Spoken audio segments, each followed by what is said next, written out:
So you wake up, start getting ready for work, and going about your routine. And while all of our routines are a little different, there's likely a point where you pour yourself a cup of coffee to, of course, get you through the process of getting ready. And then another point where, if you're lucky, you'll get the chance to sit down and eat breakfast. Maybe it's a quick bowl of cereal, or the health foodie classic oatmeal. Or maybe you don't have a chance to sit down, so you grab a power bar, pastry, bagel, and take it on the go.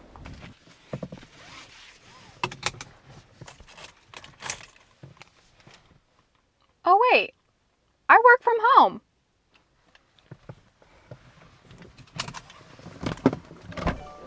But what if I told you that all of these daily breakfasts have one thing in common, other than them being extremely quick and easy, that actually makes them horrible for someone who struggles with anxiety?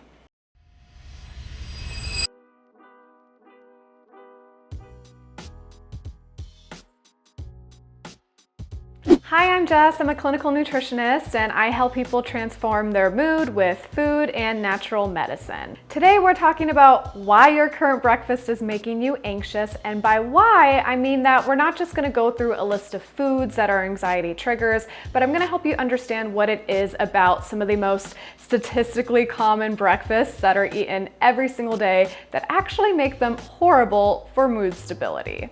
And my hope is that once you understand this, that you'll be able to easily assess a breakfast to quickly determine if it's something that you want to start your day with, or maybe if there's potentially an easy way to slightly adjust it and make it a little bit better. So we've been indoctrinated by society to think of breakfast foods as being sweet, fruity, or very dense in carbohydrates. Many of the examples I gave before contain a lot of sugar, so it might be easy to assume how that might not be good for anxiety. But even some of the healthy options like oatmeal are basically still just a bowl of, what are they called? Carbs, often with more carbs, like fruit, thrown on top. Now, I know a lot of people love oatmeal, and I'm not anti-oatmeal, but anything that's basically just a bowl of carbs and is lacking in protein and fat is setting yourself up for unstable blood sugar. Not just directly after you eat the food, but maybe for the rest of the day. And it doesn't just have to be a physical bowl of carbs. It could be anything like a bread, a bagel, or even a smoothie can be primarily carbohydrate based, depending upon how it's made. So when most of us eat something that's not just high in sugar, like a donut for example, but is primarily just carbohydrates, we're probably going to have a blood sugar spike, and then that blood sugar spike may be followed by a crash that is often referred to as reactive hypoglycemia. One of the most common symptoms of reactive hypoglycemia is anxiety.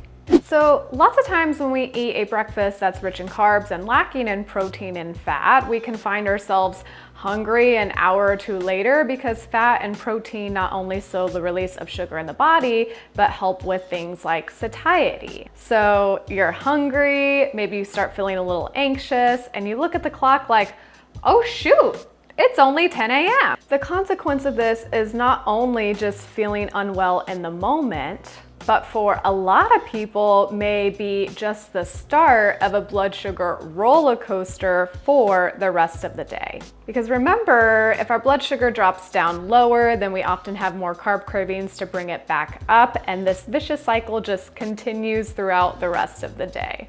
And blood sugar swings, in addition to hyper and hypoglycemia, are huge anxiety triggers. Or if anything, just makes existing physiological feelings of anxiety much worse. The second thing that is very common to consume with a carbohydrate-dense breakfast is caffeine, or more caffeine. Now, I know that many people that I've worked with or who struggle with anxiety have already let go of caffeine. It's just very clear to them that it makes things much worse. Caffeine increases your excitatory neurotransmitters as well as your stress hormone cortisol, which helps you feel awake.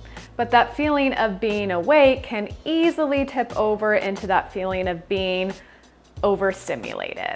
So if you do have bad anxiety and you're still consuming caffeine, it may be worth looking at to see if you can significantly reduce the amount to like no more than 1 cup a day, or maybe even switch to something like green tea. If you want to understand more about how caffeine is one of the top anxiety triggers and why green tea may be a better option, then check out this video up here where I go over the top 10 anxiety producing foods. So overall, the combination of coffee bagel, coffee pastry, coffee oatmeal is literally the worst breakfast and way to start the day for someone with anxiety. So we want to steer away from breakfasts that are mainly sugar and carbs, and ideally focus more on ones that contain protein and fat. Because this is going to do essentially the opposite of what we discussed. It's really going to help with the stabilization of our blood sugar. So much so that if there was one meal that I thought people could really benefit from either eliminating or drastically reducing carbs, it would be breakfast. Because if you blunt that initial glucose response, then you're likely going to have a much better start to your morning and much more stable blood sugar for the rest of the day. So an example of this would be probably one of the only classic breakfasts that hasn't been mentioned so far, and that would be something like eggs, maybe with some sausage or another meat of some kind. But at the end of the day, if you're not going to have just a protein or fat-based breakfast, you can still improve the glycemic load or your glycemic response to a carb-based meal by at least adding some protein or fat to it. What do I mean by this? Well, you could have some eggs or sausage alongside of your oatmeal or piece of bread, but you could also do some easy hacks like adding a scoop of protein powder or some nut butter to your oatmeal.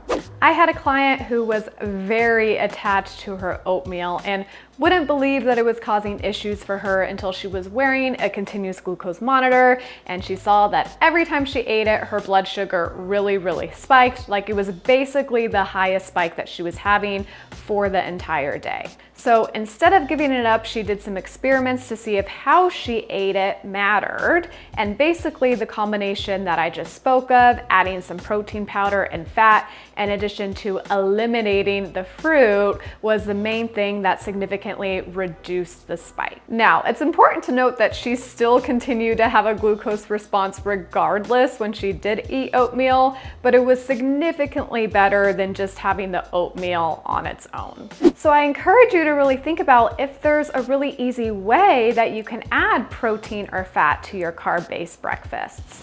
And if you want more examples on what this ideal protein-fat breakfast combination could look like, as well as examples of what I eat for breakfast, then make sure you check out the upcoming video on the best breakfasts for anxiety. Hopefully, I'll see you in that one.